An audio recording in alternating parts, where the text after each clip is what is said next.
ಸರ್ವಭೂತಸ್ಥಿತಂ ಯೋ ಮಾಂ ಭಜತ್ಯೇಕತ್ವಮಾಸ್ಥಿತಃ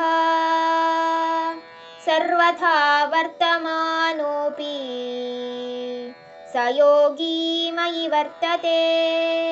ಆತ್ಮೌಪಮ್ಯೇನ ಸರ್ವತ್ರ ಸಮಂ ಪಶ್ಯತಿ ಯೋರ್ಜುನ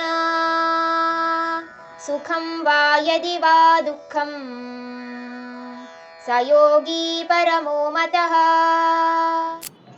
ಒಂದು ಸಾರಿ ಈ ಯೋಗವನ್ನು ಸ್ಥಾಪಿಸಿದ ನಂತರ ಈ ಯೋಗಿಗಳು ಸೃಷ್ಟಿಯಲ್ಲಿರುವ ಎಲ್ಲ ಜೀವಜಂತುಗಳು ಪರಮಾತ್ಮನಿಂದಲೇ ಬರ್ತಿರೋದು ಅನ್ನುವ ವಿಷಯವನ್ನು ಅರಿತು ನನ್ನನ್ನೇ ಅವರು ಪೂಜಿಸಲು ಶುರು ಮಾಡ್ತಾರೆ.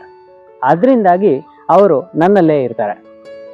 ಮತ್ತು ಒಂದು ಸತಿ ಈ ಸ್ಥಾಪನೆ ಆದ ನಂತರ ಅವರು ಯಾವುದೇ ರೀತಿ ಬದುಕಿದ್ರು ಅವರು ನನ್ನಲ್ಲೇ ಇರ್ತಾರೆ ಅಂತ ಇಲ್ಲಿ ಭಗವಂತ ಹೇಳ್ತಾರೆ.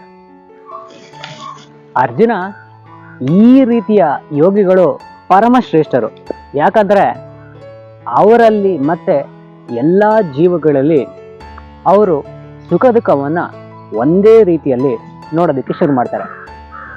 ಇದರರ್ಥ ಅಂದರೆ ಅವರ ಖುಷಿಯನ್ನು ಬೇರೆಯವರು ಹೇಗೆ ಅವರ ಖುಷಿಯನ್ನು ನೋಡ್ತಾರೋ ಅದೇ ರೀತಿಯಲ್ಲಿ ನೋಡೋದಾಗಲಿ, ಮತ್ತು ಅವರ ದುಃಖವನ್ನು ಬೇರೆಯವರು ಹೇಗೆ ಅವರ ದುಃಖವನ್ನು ನೋಡ್ತಾರೆ. ಅಂದರೆ ಇವಾಗ ನಿಮ್ಗೇನಾದ್ರು ಬೇಜಾರಾಗಿತ್ತು ಅಂದರೆ ನಾನು ನಿಮ್ಮ ಬೇಜಾರನ್ನ ಹೇಗೆ ನೋಡ್ತೀನಿ, ಸೆಕೆಂಡ್ ಪರ್ಸನ್ ಅಲ್ಲ, ಆ ಪರ್ಸ್ಪೆಕ್ಟಿವಲ್ಲಿ ತಮ್ಮ ಸ್ವಂತ ದುಃಖ ಮತ್ತು ಸುಖವನ್ನು ನೋಡಲಿಕ್ಕೆ ಶುರು ಮಾಡ್ತಾರೆ.